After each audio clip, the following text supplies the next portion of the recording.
Welcome to the next episode of the Scoreboard, number 3 at this point. We skipped last week because of the developing news that was still going on in the NBA free agency, which is going to be a main topic in this show. And I'm glad we did that because the consensus last Wednesday was like, oh yeah, we were texting, okay, yeah, Kawhi is going to go to the Lakers. We're not going to talk about it yet because he hasn't signed, and there's a couple other names. Baloney. Kawhi didn't go to the Lakers. He went to the LA Clippers. The way I wanted it to happen, the way you, from the looks of it, did not want it to happen. Smokey, how you doing? I'm doing great, but that really broke my heart. Why did it break you? How come you're a Lakers homie? And I've never really been a Lakers fan, man. I saw something magical was about to happen. And, is that a pun? Is that like a bad pun? Magic Johnson. Almost said Kyrie Irving Johnson when he's in the business role. Yeah. So you thought something magical was gonna happen, but come on. Isn't the Lakers roster like magical enough at this point? You got LeBron, you got AD, that's 2 top 5 players. You got JaVale McGee back, you got Kyle Kuzma retained. Rondo. You got a pretty good roster, and should I mention Boogie Cousins coming from Golden State to LA also? Yeah, that's a question. Do you think he's going to start, or are they going to bring him off the bench? I'm pretty sure he's going to start if he's going to be healthy. He's too good not to. I know they're going to convert LeBron to being a full-time point guard now because they can just afford to do that. And he's shown back in Cleveland, actually, in the 2018 finals. He played point guard for the most part against the Warriors, and he did a pretty good job of it. Throughout that entire playoff, actually, he did that for a while. Of course, it's not his native position, but he's so good that he can definitely do it, and that's one of their weakest positions, and that's the way they're going to optimize having the best 5 on the floor for the most time. I think Cousins is gonna, if he's not gonna start, he's gonna find a lot of rotation, but I think he will. I really don't see a justification for leaving him out. And you notice how they're also basically recreating the Pelicans from like 5 years ago. Yeah, exactly. It's crazy. So, what do you think about Kuzma? What's going to be his role here? I think Kuzma's actually going to be a pretty important piece. Now, when the trade went down, that's one of the notes that I definitely had. Kyle Kuzma stays in LA, and that's bigger than both Ingram and Lonzo Ball potentially staying in LA. They were both sent to New Orleans, of course.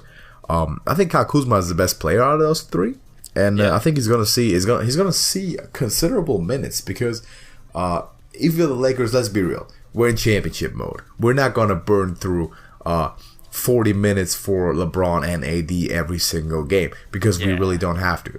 Kyle Kuzma is going to see good minutes, and you need that depth. We know that your starting 5 is going to be one of the best in the league, but how's your depth looking? How's your guards looking? So I think Kyle Kuzma is a very important retention, and he's gonna play a big role if that team's gonna go for the distance. I agree. They're still top contenders. Of course, the Clippers have thrown their name in the hat now. Yeah. Oh, yeah. With the addition of Kawhi Leonard, Finals MVP, and I've heard a lot of negative feedback, a lot of negative emotion towards Kawhi Leonard for kind of agreeing to the Lakers, but then going somewhere else. I don't really understand all that people being so upset about it. I know that people like to see dynasties and domination and super teams, and just an all-star team in one franchise. But doesn't this make a lot more sense from, first of all, not the Lakers, but the Clippers' point of view, and also Kawhi's in a way? Yeah, well, I will agree that this is probably best for the NBA in general, at least for the Western Division. But, yeah, I mean, I'm not going to play the Shannon Sharp and get all butthurt about it. But, I have not watched Undisputed since that happened. I haven't gotten around to do it, but I got to rewatch all of that. I can only imagine.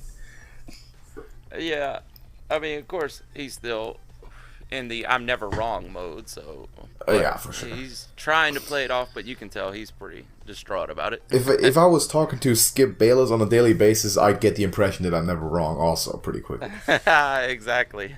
but that's a whole nother thing. So the Lakers are still going to be good. Don't get me wrong. They don't need Kawhi. I think Kawhi is going to make a name for himself way more with the Clippers than the Lakers. Because I mentioned this last time, you came off your best performance. Finals MVP. Beat the Warriors. You carried a city, a nation to an NBA championship. You are looking at yourself. You got to be looking at yourself as a top 5 player. I'm that guy now. I'm on the same level as LeBron, as Kevin Durant. You got to be looking at yourself like that if you're Kawhi. Oh, I'm so sure. So what do? You go. No, go ahead. You go join LeBron and you go join AD, potentially playing the third role in a stacked roster. Are you really going to go the way that Kevin Durant did it, and even worse than that? Because that will be even more oppressive than the Warriors super team used to be. Or do you go across city and challenge LeBron face to face, saying, I'm here, I'm that guy, I'm that next guy, I'm taking the city over. And I'm that guy that people go ahead and go want to join. I'm not the one joining a superstar. Paul George is coming to join me. Patrick Beverley staying in with the Clippers to play with me. So I think this is going to be a lot better for Kawhi, for his brand, because he's going to get into that phase where he's going to, want the most out of his personality. He's going to build his cult of personality. He want them shoe sales, the movie roles in the future, because we mentioned this. He's not going to play forever. He's injury prone. We know that. And he's trying to make a name for himself and be the face of a franchise. And with the Lakers, that would not have happened. And with the Clippers, he has a good chance to do that. Now, I will say, he had a better chance at load management if he would have went to the Lakers. Yeah, for sure. Probably not so much with the Clippers. For sure. The Clippers are now a playoff team, a contender team. We're going to talk about the Western Conference. And in my opinion, the 3 competitive teams, all from California, by the way. And you know exactly who I mean. In that conference. Oh, yeah. And we'll get to that. But listen, I like this decision a lot, and people are unhappy with him because he didn't make his decision minute 1 of the free agency. That's how it's supposed to work. You're supposed to have some time to visit with teams to make your decision. Everyone was expecting him. These days people are expected to sign day 1, minute 1. And Kawhi just did what he was supposed to do, the way that's supposed to be designed to work. For him to use free agency and to test the market, and people are upset with that for some reason. Yeah, I mean, kind of understandable, but I do see the other side, that he did what was best for him, and if he wants to be that number 1 superstar, he made the right move, of course. I mean, it is kind of hard if you were in the shadow of LeBron, because if the Lakers win with Kawhi, he's not going to get the recognition of being. Oh, he's LeBron's guy. He's his help. He's going to be. He's Kyrie at best, and there's Anthony Davis too. Yes, exactly. So if he joins the Lakers and the Lakers go win a championship, who's gonna point at Kawhi and say that guy's the reason? That guy's the centerpiece. No one, right? Yeah, and that's what happened at Toronto, and I think he liked that. Yeah, at best, if the Lakers would have won with Kawhi, he would have been the tipping point. They're like, well, he was the guy that added to the roster that tipped them over the edge. But if he was there, yeah. If he gets his 3rd ring with the Clippers, though, he's the man. He was a 3rd superstar, and the Clippers combines the best of both worlds. They're comparing Toronto and Lakers. He's the center guy. He's the face of the franchise, like he was in Toronto. The team's gonna revolve around him. Plus, he's getting an extra superstar in Paul George to join him. He's got a better team around him, arguably. And obviously, you're not in the middle of nowhere, quote unquote, in Canada. You're where you want to be. You're in LA, which was that's let's be honest. That's the main pulling point for the Lakers. That's where the Lakers are historically great. That's where the Lakers are prime choices for star players, aging star players. Yeah. LeBron James doesn't want to go to the Utah Jazz. We know that. We just know how it works. It's LA. So yes. I think he's in the prime spot. I think he made the perfect decision for himself. Can't wait to see what he's gonna do. Of course, I have a grudge because he beat my Warriors, but he beat them fair and square. They were the better team, and the Warriors were just way too injured to do anything about it. So the Raptors obviously are a loser of this whole thing, giving up Kawhi Leonard and with him any hope of repeating. Well, and I think... Okay, keep going. Well, I was gonna get a little off topic, but I was gonna say at any point when the news broke that he was having the emergency meeting with the Raptors, did you not think at that moment like, well, he's probably going back to the Raptors now? No, I don't think so. I think the Raptors did everything, like everything, to make his decision the most difficult possible. But the Raptors are not a team with the same amount of pull as a California-based, LA-based team. That's just how it is. Of course. And they did everything. The whole Keep Kawhi in Canada initiative, with all the restaurants offering free meals. They might as well have declared him president or honorable king or whatever of Canada. Yeah. They did everything. They threw everything at him. They couldn't have done any more. And I don't think at this point, I don't think the consideration to really stay with the Raptors was there for a long part. I think he realized after this season that I can be the guy, and I want to be the guy. I'm going to act like the guy, and I'm going to join a team where I can really be the guy on the biggest stage, not the second biggest stage. Yes, I agree with you fully. Yeah, and like I said, for the NBA, he made the right decision. Right, yeah, exactly. Let's transition into that.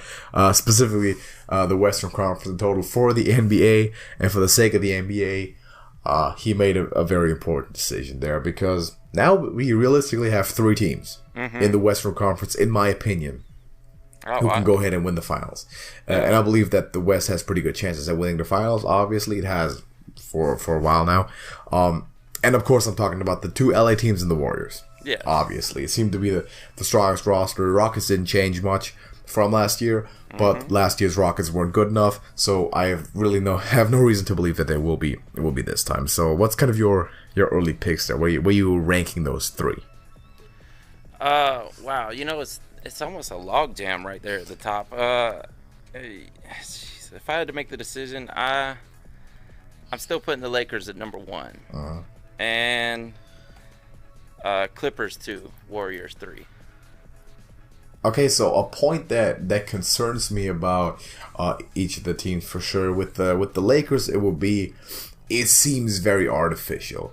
You threw a bunch of stuff together. Now I know there's plan there. You got the two biggest names, but probably the best duo, and your matchup against Golden State should be fantastic because you've got all the size. And Golden State, they don't have one thing, they don't have size. No. The Warriors are going to score 160 a game next year. I don't have a doubt. You look at Steph Curry, D'Angelo Russell, and Klay Thompson. That's insanity. Yeah. But they don't have a big man. They got Kevon Looney, who's been injured more than anything else, and Andrew Bogut is good off the bench. But that's it. Yeah. Draymond Green isn't a big man. That since Kevin Durant's gone. Boogie Cousins is gone. They're two best big men, and Looney is a good player. And Iguodala gone. So that's gonna be an issue. I think we'll see a lot of high scoring games, both on their offense, but also they're gonna have a lot of points scored on their defense. I like Steve Kerr as being the best of the three coaches. Lakers have a good matchup in terms of size and beating people. Beating the Warriors at the basket was a big factor of the Raptors championship run. If you notice that, because you just had the taller players and you blocked a lot of shots. So that's something that's definitely going to be a factor there. Now, for the Clippers, everything's new. Your two-star players just came into town, and they're going to figure out how to play with each other. And of course, you got a lot of momentum going your way. You retain Patrick Beverley. You got a good team going on. But are you going to do it all on your first year? I don't think so. I think you're going to need a year or two to get it clicking, potentially get a third huge name or a fourth name into the mix to really compete with those other two. To me, the Western Finals next year is going to be Lakers and Warriors. And it's going to be a tough pick. It's going to be high scoring. But I think if you got LeBron and AD at peak performance, I think the Lakers have a good shot. Well, people are already penciling in the Clippers to be the finals champion. I mean, I don't hate it. I can definitely see why. The hype is real, and that's the hype in basketball is important. Yeah. As much as it's not in a lot of other sports, in basketball, the hype's important. In football, people don't even want the hype. People don't want to participate on Hard Knocks. People want to keep to themselves. and practice by themselves. In basketball, hype is a lot because it's a very visual sport. So, I mean, definitely great development, and they're going to be a great competitive team. I'm not seeing it this season, but, I mean, Kawhi is welcome to prove me wrong. He's done it before. Yeah. You know, I still have some nostalgia, love for Rajon Rondo. I think mainly because of his run with the Celtics back in the day. But he may not be that big a part of their championship run, but I still like that they kept Rajon. What do you think? Yeah, I mean, sure. They need pieces. They need extra pieces. Being too top heavy, you know what that's going to look like when people get injured. That's what happened to the Warriors last season. All of a sudden, Kevin Durant's hurt, Klay Thompson's hurt, Iguodala, Kevon Looney are going at 70%. So it's just because it's the only stars who weren't hurt throughout any time of the playoffs were Steph Curry and Draymond Green. And they were playing with a below average NBA roster. Of course, you got guys like Sean Livingston and Cook, who are good players, but they're just not the same caliber. They're rotational guys, which is fine, but the depth wasn't there. Now, the injury bug was extreme, obviously, but it definitely goes to show the importance. What if LeBron goes down? Say some unlikely scenario, either LeBron or AD go down. Torn ACL, they're out for the season. Ooh. Where the Lakers at? Probably the same as this year, middle of the pack. Yeah. Or Kawhi goes down. Where the Clippers at? Yeah, same as this year.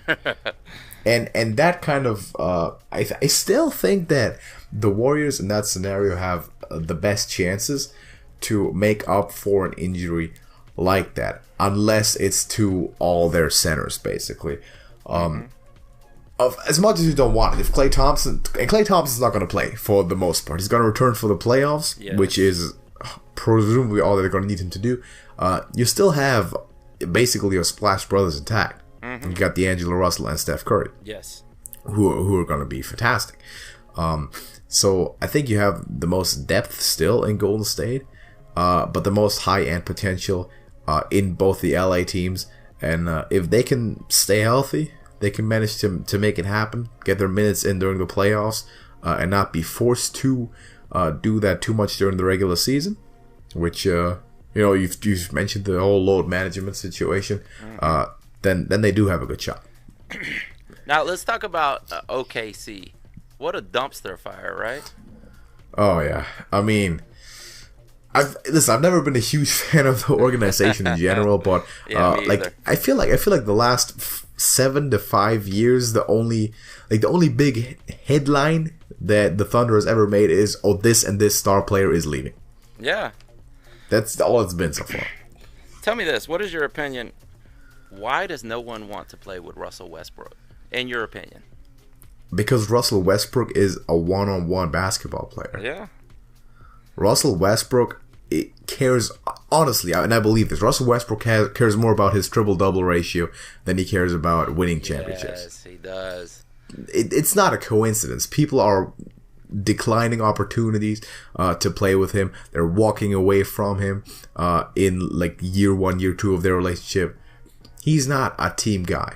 He just isn't. And people who want to win, they're not going to join a team like that. They don't want to play with him. And we've seen for the level that he can play at, and I don't doubt how great he is. He's a fantastic basketball player. Yeah. He's just not a fantastic basketball winner. Not a franchise guy in that sense. Show off for sure. Dunking contest every single time. Yeah. He can join the Harlem Globetrotters when he's done. But yeah, that's a good. For championships, I'm not seeing it. Yeah, well, guy's much more fun to watch than to actually have on your team, for sure. Now, did you expect Paul George to leave? Because I didn't, man. He just re-signed last season, right? Well, yeah, but you got Kawhi, you got the Clippers ringing your bell, and we just we just talked about, right? So what's your better opportunity there? Yeah. I like the decision, and it makes sense. You want to win some games, and you want to make a deep run. The Finals MVP just showed up, and he probably called you, be like, "Let's do this together. Let's join the Clippers. Let's make something happen. We can do that." That's how it works. People like stars recruit other stars. It's no coincidence. LeBron James, AD, KD, and Kyrie Irving. I'm torn on who to blame it on more. Is it Kawhi Leonard's fault or is it Russell Westbrook's fault? I think it's just a convenient situation, like a mix-up of both. Yeah. It doesn't seem like a very hard pick at all. Considering you're interested in winning at all, do you take Kawhi and the Clippers and the team that's like with the massive momentum upwards, or are you gonna stay with Russell Westbrook, Mr. Triple Double? But I'm not gonna get you to the playoffs. I think so. So, wise decision. That's how those star teams are formed all the time. But I think that's the most important parts here. So we both kind of have the very, very clear-cut 3 teams to dominate the Western Conference. If we want to, at some point, maybe next week, in the upcoming weeks, we can take a look at the East, because we don't want to neglect that too much. But for now, let's get into what we do best, which is football. Yes, sir. And this topic is proposed by, guess who? It's Smokey. It's proposed by you. Now, you like to talk no offense, you like to talk about Matt Ryan. I do, man. Really I love Matt Ryan. And you like to talk about Atlanta sports. He's not only my city's face of my city, of course, but he gets underrated so much, and it kind of hurts my feelings that people really... He won an MVP. Exactly. I mean, people That's underrated? He is. I mean, in the media, in the sports media. He's definitely But is underrated. he really? Yeah, I think so. Oh, maybe it's just my bias that points me towards seeing all the negativity, man. But I think he's much better than he gets credit for. I think there is some valid criticism there, but we're gonna do this very subjectively. We're gonna judge, and we're introducing what we call the Matt Ryan line. Sounds like a dubious concept, but you remember the Andy Dalton line? Yeah. Which has shifted from basically middle of the pack to bottom of the barrel over the last couple of years, with quarterbacks just becoming so much stronger. The Matt Ryan line, very simple. You can start a franchise. We're going through every starting quarterback in the NFL right now.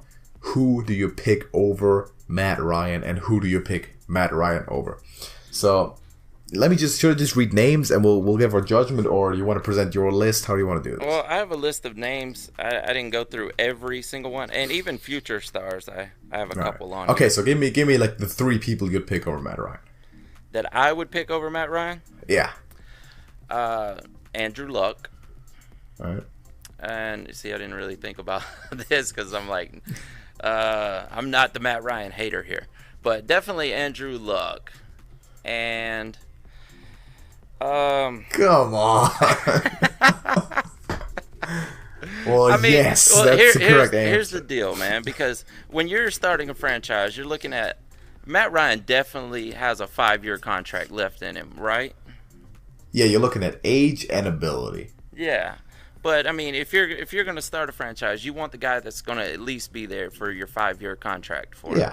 Yeah. So that's what I'm looking at. And, I would say Phillip Rivers or Drew Brees, but these guys are not going to fulfill another. I mean, okay, I looked it up. Drew Brees is 40 right now. He's definitely, he only has 1 more year left on that 2-year contract that he signed last year. Now, Phillip Rivers, he's 37. And with the Tom Brady example, he's probably going to play at least 5 years more. So yeah, he's got 5 in. I'll put Phillip Rivers on there, but to me they are really close. They're comparable. So Luck and Phillip Rivers. And you wanted 3. No, give me how many you got. Like how many you would take. Man, see, I'm really torn on whether I would put Ben Roethlisberger on that list. Because is Ben really that good? This day, I know he's been phenomenal throughout his career. But right now in time... That's some really weird names, man. I have Ben on the under. I take Matt Ryan over Ben. Really? Well, see, Yeah. I'm thinking like these new kids. There's new kids I got on here, in which I want to throw this list out at you, and we can go rapid fire if you want, just to get Sure. all these names out here. But I don't think any of these names I have on here I would pick over Matt Ryan. All right, let's hear it. All right, Kirk Cousins. Kirk Cousins, tough one for sure. I have him under Matt Ryan. Okay. Jared Goff. Over. Derek Carr. Under, very slightly. Very slightly. You Yeah. kidding me? The guy was on his way to an MVP season, and he's carrying the worst pile of trash in the NFL right now. If you play for the Raiders, you look bad. Worse than you are. I already know your answer for this one, but I'm going to throw it out so you can expound upon this. Jimmy Garoppolo. Over. All right, give me the points of why he's over. Before we go. Should I first of all? Let's do that. Well, first of all, Jimmy Garoppolo is like what? Like how much younger? Close to 8 years or something.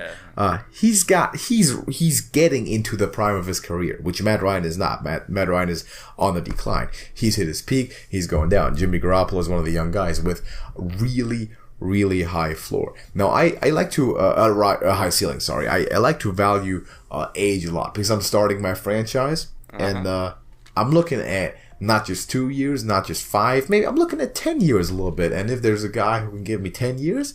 And right now, like pretty much right now, Matt Ryan at his best game versus Garoppolo at his best game, the difference isn't that huge. It's really not. So, now, of course, we haven't seen as much of Garoppolo. It's a higher risk. It's a higher risk, higher reward pick, as it is with guys like Jared Goff or other names that I also have on this list, some of which are much higher of a risk even than Matt Ryan. Yes. Now, if I had to play one game right now, one football game, which is not the premise, by the way, I'd pick Matt Ryan in the top 10, probably. Okay.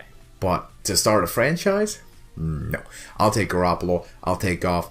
I'll also take Russell Wilson. I think that's the name you didn't mention at all when you picked your overs, but that seems like a very obvious choice.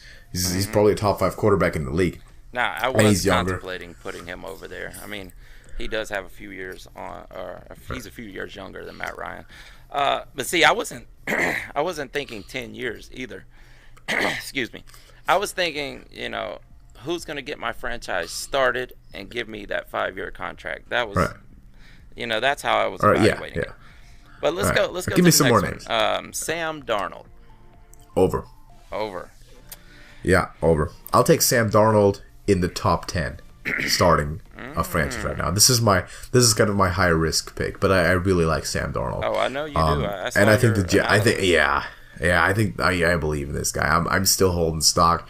I think the Jets have their superstar lineup. It's to me, Sam Darnold. I might take him over Jimmy Garoppolo.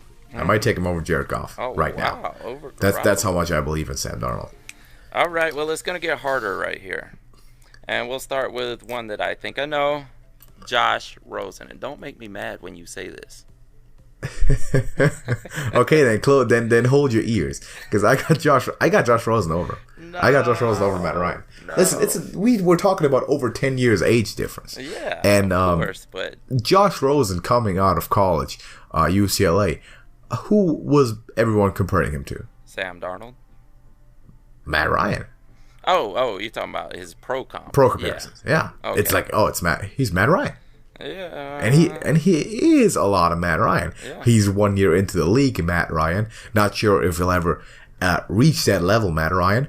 But there's a good chance that he has the potential. Well, he does have the potential to do it. People just have to get it out of him. He has to be in the right system. But then he'll be at least Matt Ryan for 15 years, where, Matt Ryan will be 80% of Matt Ryan for like 5 years. Now I have a really good Matt Ryan comp coming up, but I'm going to save it for the end because I think this is the kicker. Let's go to Drew Lock. I didn't even write down Drew Lock because it's tough to judge rookies. With rookies, I'm going to just say lower. I actually also have Kyler Murray lower. I evaluated Joe Flacco for the Broncos, who, by the way, I'm not taking over Matt Ryan. Oh, God, I would hope not. That's his arch nemesis right there. Yeah, that would be insanity. But Drew Lock, I like. Give me one season. If I knew that Matt Ryan is on the down right now to start my franchise, I'll like Drew Lock. Rookies, it's tough, though, because you don't want to start a rookie day one, and having a veteran presence might be more valuable there. All right, allowing you to go for that next guy in a couple of years. Keep going. I do have a couple more rookies on here. All right. Dwayne Haskins. Also didn't write him down, but under. Basically under for all the rookies. Oh, okay. Daniel Jones. Because I don't want to start the rookie. Yeah. I evaluated Eli Manning, who I'm taking as under, and for the Redskins I picked Case Keenum, who I'm also taking under Matt Ryan. Well, then my kicker of this whole thing, and I already know what you're going to say now because you're not for the rookies over Matt Ryan, but this is a college player who is compared to Matt Ryan a lot, and I see it every game I watch from him, but Jake Fromm. All right. That is a good comparison. I give you that one. I'll take the under. He's a college guy.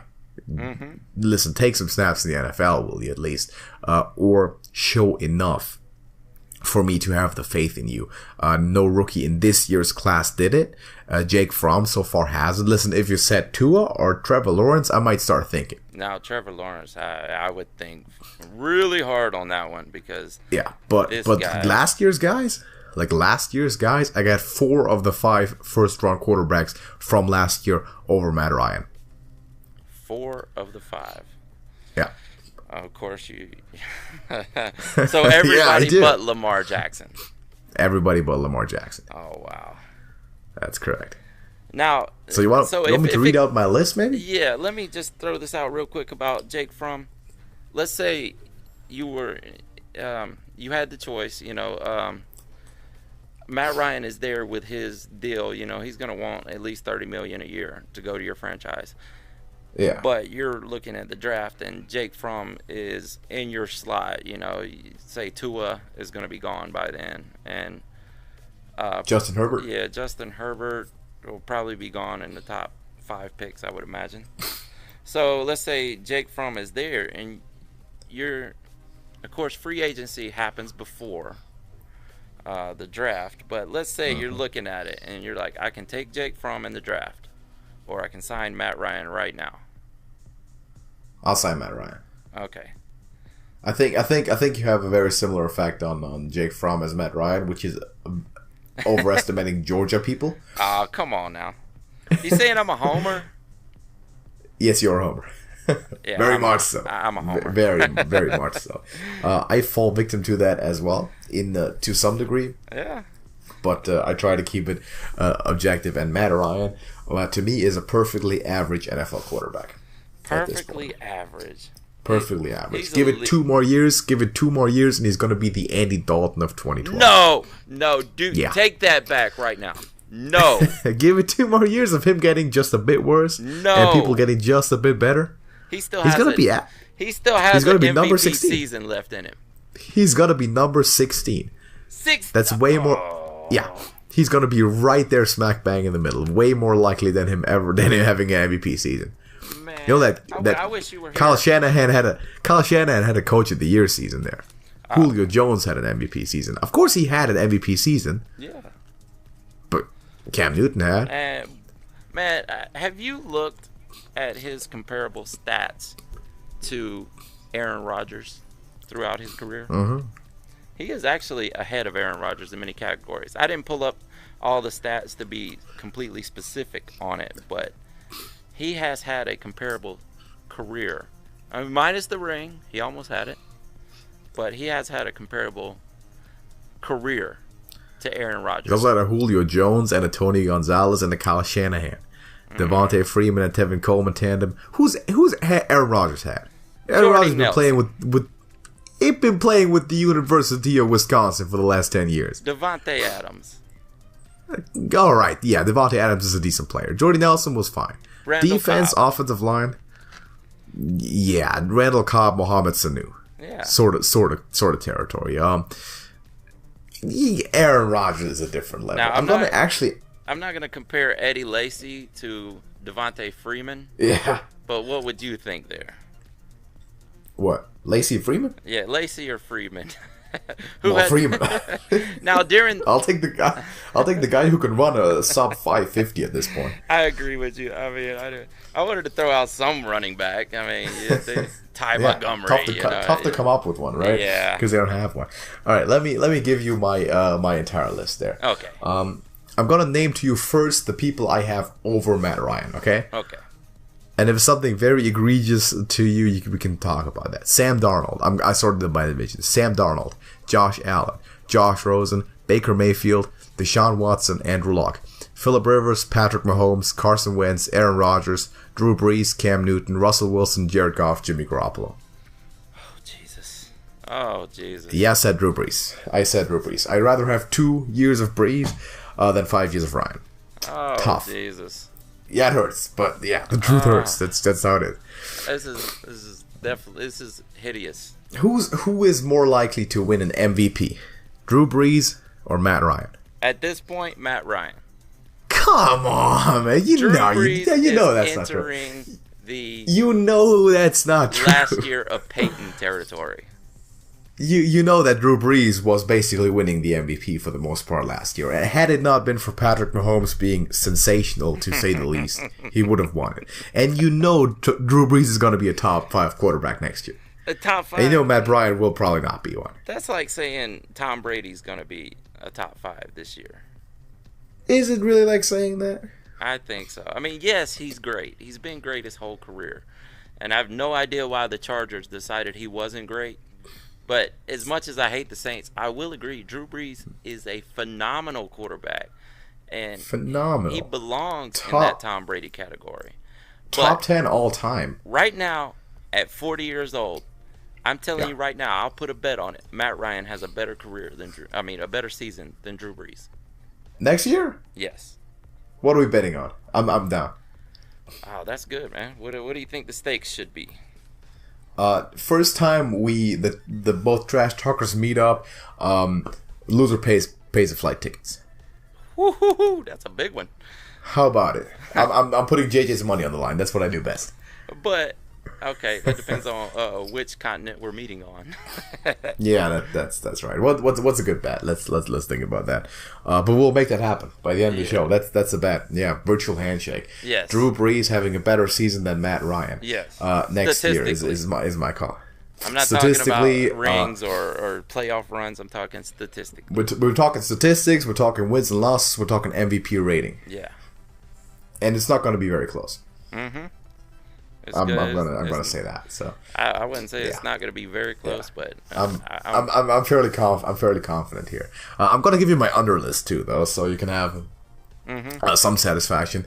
These players, I would rather have Matt Ryan for a new franchise starting up right now. Tom Brady, Ben Roethlisberger, Lamar Jackson, Andy Dalton, Marcus Mariota, Nick Foles, Joe Flacco, Derek Carr, very slightly, Case Keenum, Dak Prescott, Eli Manning, Kirk Cousins, Matthew Stafford, Mitch Trubisky, Jameis Winston, Kyler Murray. Notice notable ones there, probably Dak Prescott. A lot of people will take him over. I think he's overrated as hell. Really? Yep. Dak Prescott is nothing but average as a quarterback, as a player. Yep. I thought that for the first 3 seasons, but I have actually warmed up to Dak Prescott lately. Well, he had a breakout showing, but what has he done since? I mean, the Cowboys are a very, very much a stacked team. Dak Prescott is nowhere near top 10 territory, and a lot of people like to rate him so highly, talk so much about him because he's the quarterback of the Cowboys. Yada yada yada. I do think he's outside of the top 10, but not that far, really. So Kirk Cousins also an interesting one. I mean, you can make an argument to pick Cousins over Matt Ryan. I think they're pretty close. I like Matt Ryan's consistency better, honestly, and the age difference isn't significant enough to me, and Kirk Cousins doesn't have a high enough ceiling. I like people like Goff and Garoppolo, Patrick Mahomes obviously have to justify picking him over Matt Ryan, so I'll take Ryan over him. Nick Foles is also an interesting one. He's okay. He's just like 90%, 80-90% of Matt Ryan. Just a less proven Matt Ryan who's never going to be much better than Matt Ryan. So he's also on the down. Kind of a bit of shade on that quarterback class there. Mariota and Jameis Winston. Yeah. I both have pretty much given up hope on. You know they were really hyped. No, they were, and I don't think I've quite given up on Jameis. I mean, it's really tough because he has had some horrible showings. I've given up on him more than I have Marcus Mariota. Really? I think Mariota, you know what? His first game as a rookie, I thought he was the next. I'm trying to think who to compare him to because he's kind of mobile, you know. Definitely was in college. Yeah, probably so. But of course, I can't say that now because he has fallen horribly. So are we having another better season next year? No. Russell Wilson is going to have a much better season than Mariota. No. Winston or Mariota? Oh, Winston or Mariota? Yeah, I'll take Mariota. I'll take Jameis. Oh, for sure. Okay, we have another one. I'm writing these down after, right. And we'll come up with conditions and we'll announce all that stuff next week. Oh man, we should do it. You know how Skip and Shannon do it. They just bet for Mountain Dew and stuff. Yeah, that's a good idea. We should make something like that happen. We'll just keep count and like at some point we'll just pay stuff off. We can make that stuff happen. Oh, we could also do golf and wins next year. Mm-hmm. I'm not taking bets on that right now. No, I'm not taking bets on that. Who would want to start my franchise? Carson Wentz. Injuries, man. I'm not taking too many bets on that. I know Goff is potentially this is a very good situation with Sean McVay. We've seen that Goff has last season operated at his maximum potential in my opinion, and Carson Wentz's max potential is higher. He can have MVP seasons just by being that good of a player, and Jared Goff can be gotten close to there, kind of like Matt Ryan was, just saying, by phenomenal coaching, record-breaking offensive system and support. Well, yeah, I was about to say, if you're going to throw out the weapons argument for Matt Ryan, I'm going to throw out the weapons argument for Jared Goff. Oh, yeah. Jared Goff, to me, very much is Matt Ryan, a younger Matt Ryan. Mm-hmm. He's good enough. I think Matt Ryan's okay. Not that they could beat the Patriots defense in Super Bowls, but they're okay. That is a sore subject here, man. I mean, listen. If you want to do anything, if you want to make it happen, you gotta go by Mr. Bill Belichick. Hey, you just have to. Let's go by whether you like him or not. Seasons. Matt Ryan's rookie season, he went to the playoffs. What did Jared Goff do in his rookie season? Look at Jeff Fisher and be like, what are you doing? I don't know. Crapped the bed, not didn't much. He? Yeah, not much of anything. So is a quarterback ever evaluated by his rookie season? Like what position other than tight end takes the most time to develop into an NFL player? Mm-hmm. I agree. Yeah, that's what I thought. I mean, we've seen the Ben Roethlisbergers and the Matt Ryans have great of course, we've seen the breakout ones. We've seen people have great rookie years and then be bad after. We've seen people have terrible rookie years and be great after. It happens, both of them. Well, you think Baker Mayfield's going to be horrible this year? No, I think it's going to be good. How can you even fail? Have you seen the Browns? How can you fail? I know. That team is the Browns are stacked.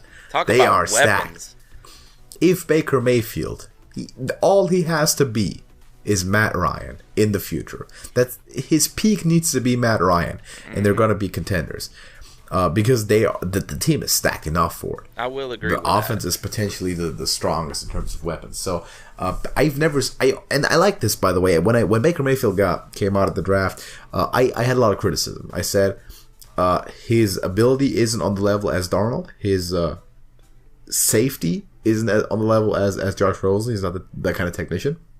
But his balls are on another level. He can play quarterback. He can manage a game for you. And he is not afraid to take that's what he needs to do. Correct. And if you play the right team around him, he's not going to be Aaron Rodgers. All right? Yeah. If you want to take a shot at getting Aaron Rodgers, you pick Sam Darnold.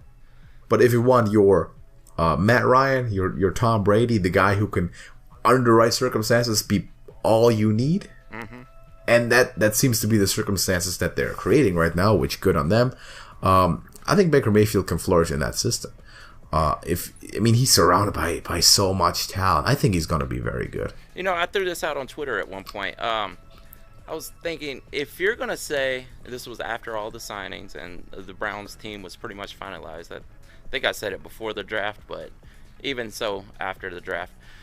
If you're going to throw out the weapons argument and say that Matt Ryan's career is not, what's the word I'm looking for? It's not actually, that he's just overrated in a sense because of his weapons, then we cannot count anything that Baker Mayfield is going to do in the next 3 years. Well, I don't think Matt Ryan is overrated. I think he's pretty much rated fine. He's rated okay. He's had one A season and like a lot of B and B plus seasons. Yeah, you think he's not overrated because you think he's not elite. No, he's not. He is not elite. He is. He may be at the bottom of the 1B tier, but he's definitely in the elite category. If he's elite, then 15 players are elite. I mean, how far are we going to stretch elite is the thing. We should find a cap on how we define elite. Yeah, let's say elite at any given time is just the top 7 players, top 7 quarterbacks in the NFL are elite, and the rest below that, no matter how good they are, if there's 8 Aaron Rodgers in the league or 7 Aaron Rodgers in the league, then the next best guy is not elite. Mm-hmm. Do you think there are 7 Aaron Rodgers in the league right now? I know there's 7 better quarterbacks than Matt Ryan. As a matter of fact, and I think there's like 14. Okay, 7 quarterbacks better than Matt Ryan right now. I would say Russell Wilson, Andrew Luck, Patrick Mahomes, Carson Wentz, Aaron Rodgers, Drew Brees. Probably Phillip Rivers. So, boo! I'm taking for sure. I am taking your list and striking Drew Brees and Phillip Rivers off that. No, I love Phillip Rivers. We I love love that. Phillip Rivers. We That's have hard to say. But like the right now thing, like better quarterback right now. Matt Ryan is not a top 10 guy. He's not. Oh, not a top. Come on. I was gonna say 7 or 8, man. Not a top 10. Listen, if I'm taking all the young guys out, right? Because if I had to start a football game tomorrow and I had to, pick who's my starting quarterback, I'll pick Matt Ryan over Josh Allen, Josh Rosen, Mayfield, Darnold. Yeah, let's maybe, say the Goff Wentz class and back. All right. So the rookies fall out. Obviously, I guess Deshaun Watson's also out there.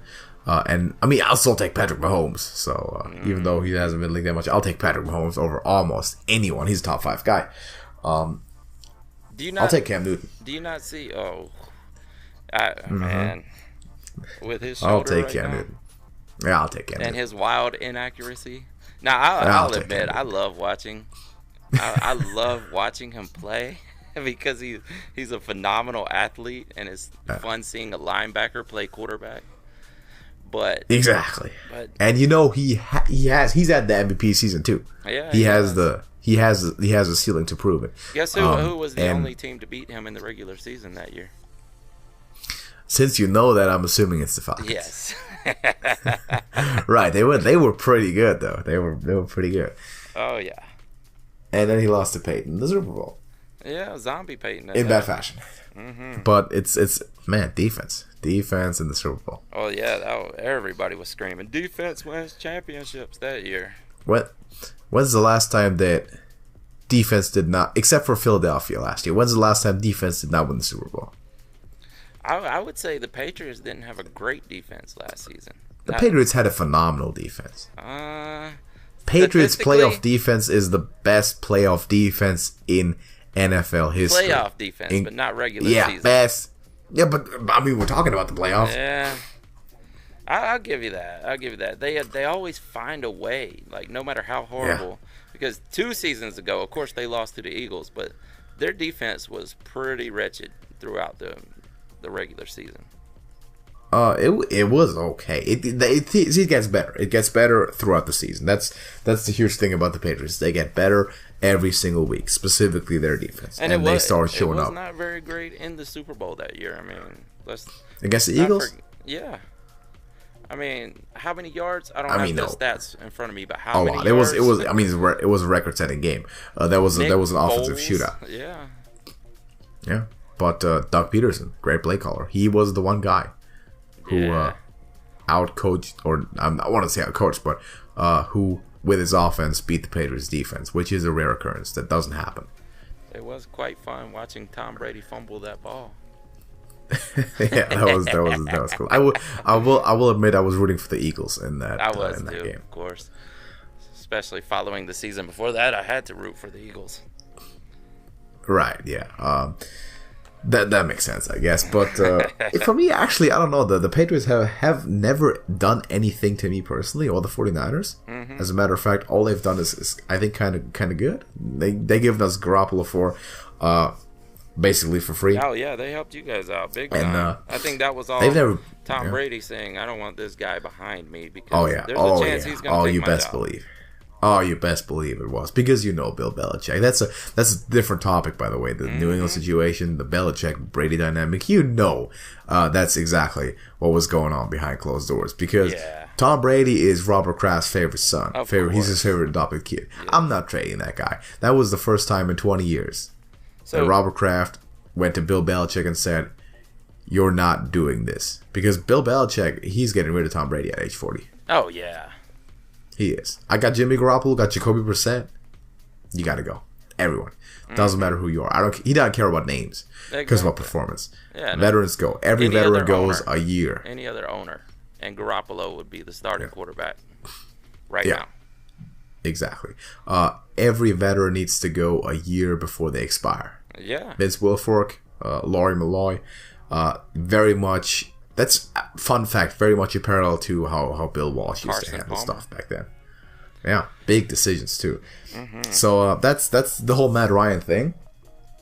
We're gonna set up some bets. I think I can make some easy profit off of you there, but I think you also believe the same. Yeah, I'm gonna make sure not to bet on the 49ers because that's the trap. I might overestimate them, but we can also talk about that at some point. For now, I'm gonna leave the floor to you for a little bit because you're gonna talk about what you talk about best, which is fantasy football. No, I have not dealt with fantasy football as much this year. I'm a regular player. I'm gonna be playing several leagues, but I'm usually starting to get into it when training camp starts. So I'm not an all-around, all-year kind of guy, but you have your best ball breakdowns. Please share the knowledge with the people who need the knowledge. Yeah, and that's just it. If you are looking to play, and even if you're if you're just starting to play fantasy football, best ball is the best way to get into it.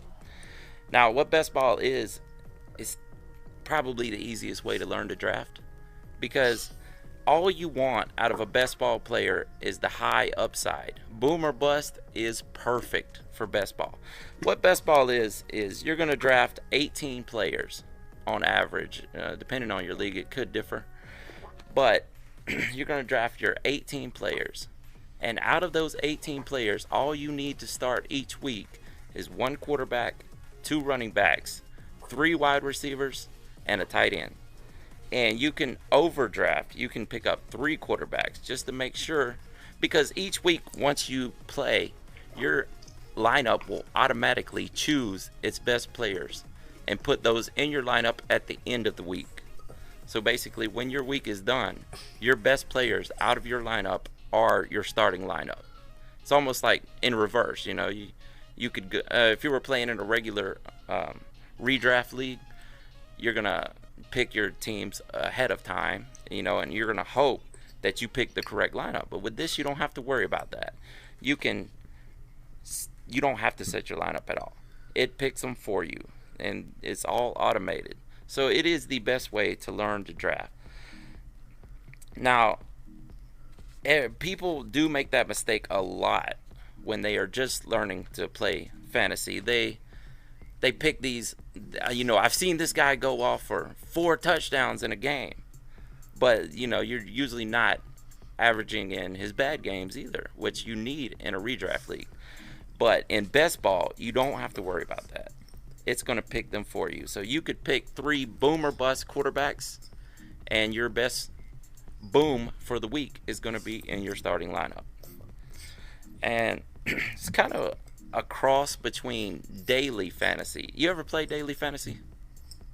No, I did not. Oh, I love daily fantasy. I like DraftKings and FanDuel, all that. I play best ball on Draft, which is a subsidiary of FanDuel, and you can put $1 down, you could put $25 down, and you play in a 10 team, 12 team, whatever the parameters are. You can go through and pick which league you want to be in and how many players are in that league. Like, you get a 6-team league, you know that every player you have is going to be a superstar. You can pick all number ones if you're going for that low. It's really easy to learn to draft that way. So for me, the only thing it's been so far in terms of fantasy experience is really getting together with a couple friends, private hosted league, like 10 teams. We'll have like 1 or 2, maybe a PPR, a standard league, and that's been it so far. So no dynasties, carryover leagues or live like daily drafts, week to week things. I haven't played competitively. I haven't played it for money or the fan duels. But I mean, the basketball thing definitely sounds interesting. See, the boomer bust, I kind of like. Exactly, because you can throw your Ryan Fitzpatrick in there because when he's starting, he's either going to throw 4 touchdowns or 4 interceptions. You can have him in your lineup when he throws. And if he throws interceptions, then you'll not have a problem. Jameis in there or whoever it may be. Who drafts Winston and Fitzpatrick? Yes. In fantasy. Exactly. You can do that with best ball. Now, you could do that with a redraft league too, but then you run the risk of both of them stinking up the field. The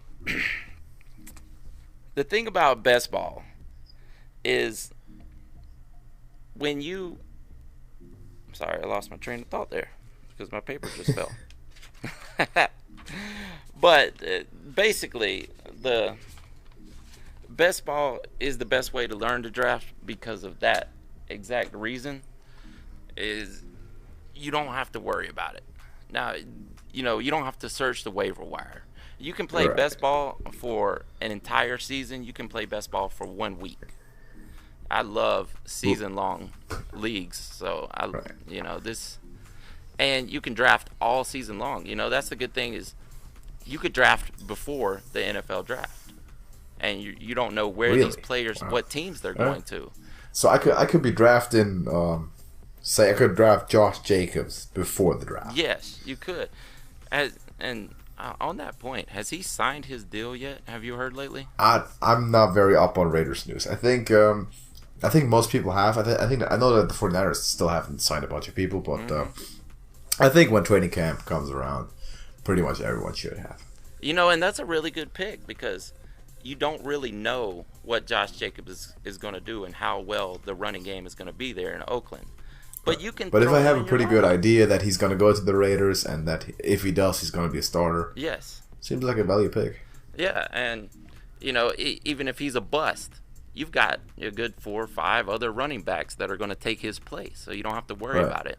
That's the problem with drafting early. People like to wait until, second preseason game, third preseason game to draft because you could still accrue injuries before your season starts. With this, you don't have to worry about it. And everybody's playing on a level playing field because when you're drafting before the draft or before preseason, if there's an injury, you just chalk it up because no one else knew either when you were drafting. So that's the thing that happened to me once. The first year I ever played fantasy football. I don't know if I told you this in the story in private, but the first year I ever played fantasy football, I believe, 4 years ago, I picked Adrian Peterson with the first overall pick, and I was happy, and this was great. And it was the year where he got hurt and suspended and hurt again, and I had nothing. Was that the Sam Bradford year? It might have been. Yeah, I think it was the Sam Bradford year. Yeah, I think it was like the last preseason game or whatever. He tore his MCL. Yeah, it was when he was still the Vikings AP. Yeah. His last decent year. Mm-hmm. I had him in one of my leagues. That was tragic. As well. And it's horrible. It's horrible. Tragic. You just draft the guy, and before the season even starts, he's out.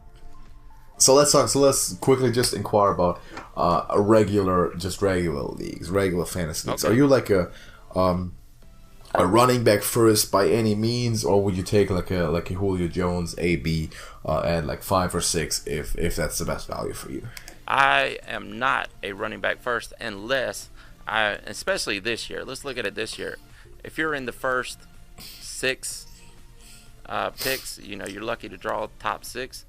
Yeah, it's best to go with a running back because you have Zeke there, you have Kamara there, you have David Johnson, you have Melvin Gordon.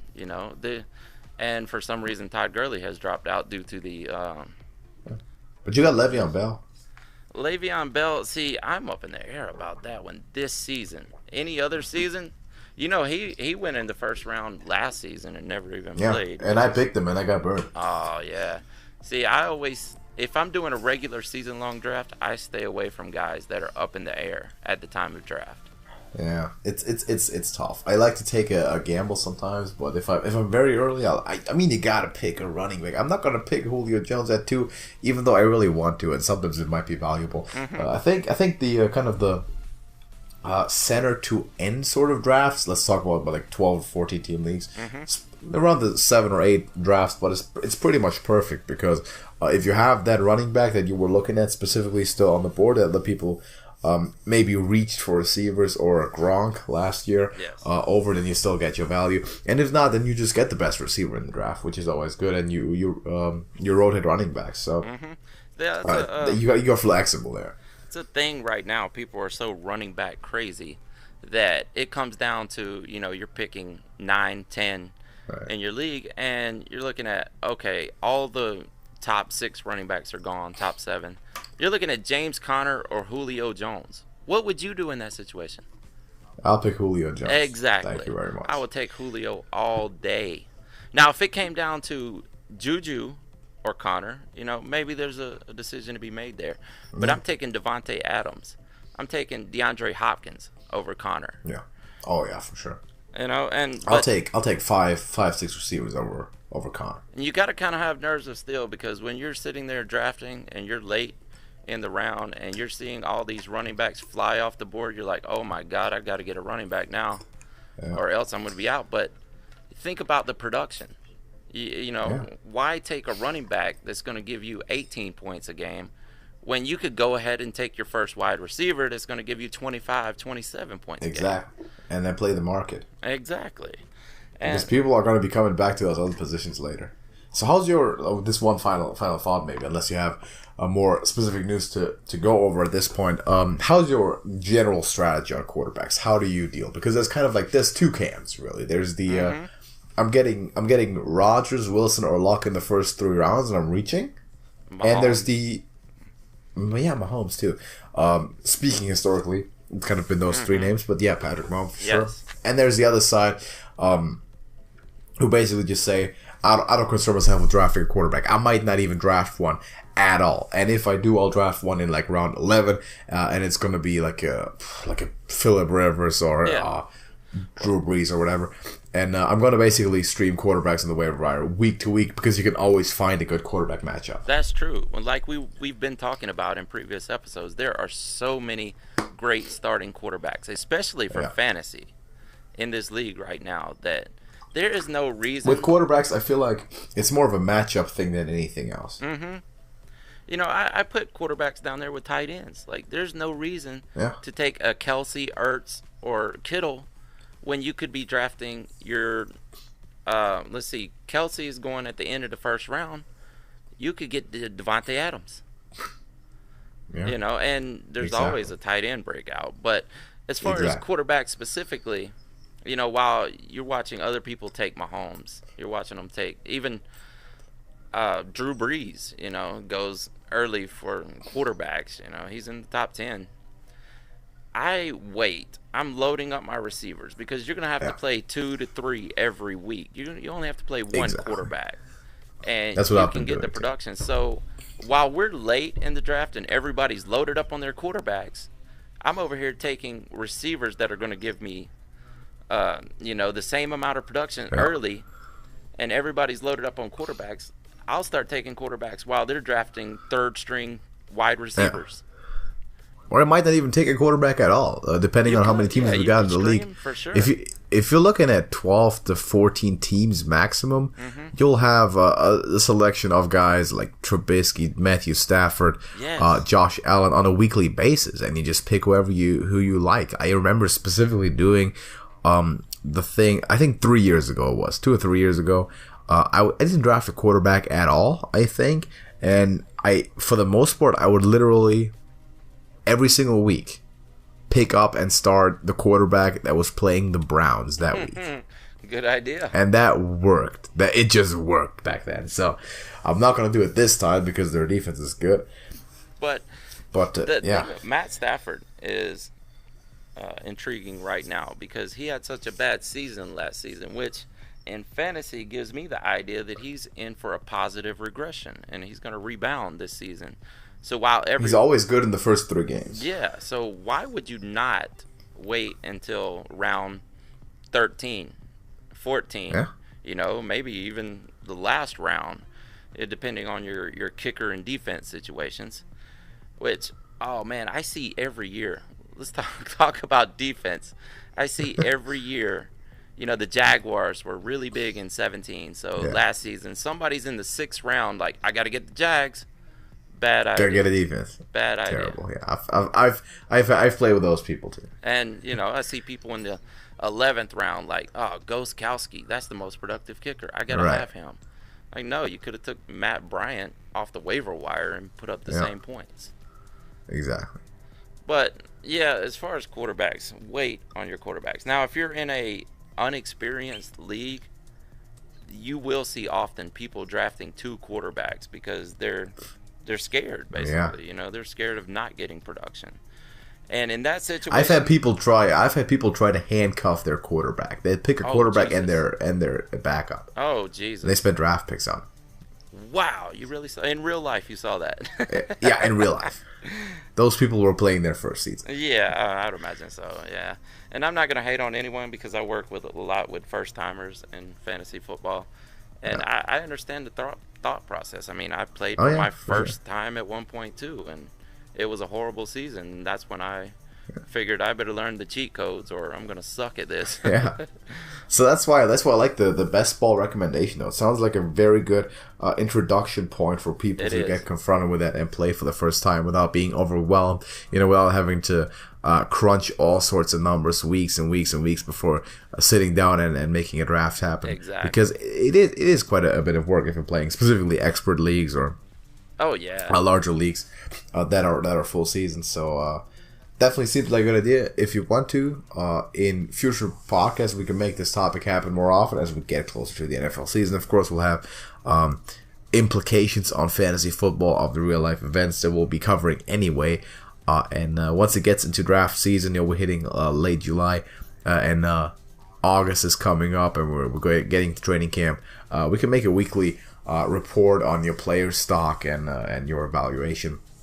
Yes. So I think people will appreciate that a lot, hearing from an expert. But I think we've covered pretty much all I wanted to for this podcast. Again, thank you for showing up, Smoke. It's been a pleasure talking to you. Been great. We're setting up these bets. I'm not letting you off the hook on this one. I'm not letting you off the hook on this one. Okay. Okay. I like that attitude. I like that attitude.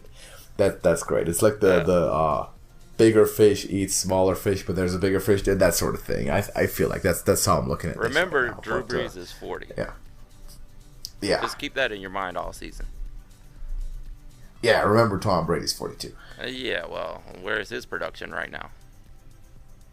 Good enough. I like it though. Basically, I like it. Well, a little better than Matt Ryan, just a slight bit better. Come on now. A slight bit. Oh, do we need to pull up stats from last season? I know that. I know Tom Brady's overrated. I get it, but he's good enough. He's that's game what he's good enough. Yeah, he's good enough, and that's what Matt Ryan is. But Matt Ryan doesn't have the team. Boo! I don't like your take. If Matt Ryan was on Tom Brady's Patriots for the same 21 years, he'd win 2 or 3 Super Bowls for sure. He would win 8 Super Bowls, son. He'd win 2 or 3. If Aaron Rodgers was there, he'd win 12. Yeah, I can agree with that. I can agree with that. But Matt Ryan, 2 or 3, I can see it. I can see 8. Maybe 4. Oh no, I cannot see 8. I am not. We're gonna have to break out the Madden. So we're gonna have to stop this. But we're setting this bet up, and you best believe next podcast we're agreeing to some official stuff here. So yeah, thanks for being here. It was a good show, and hopefully we'll set it up next week as well with some more news.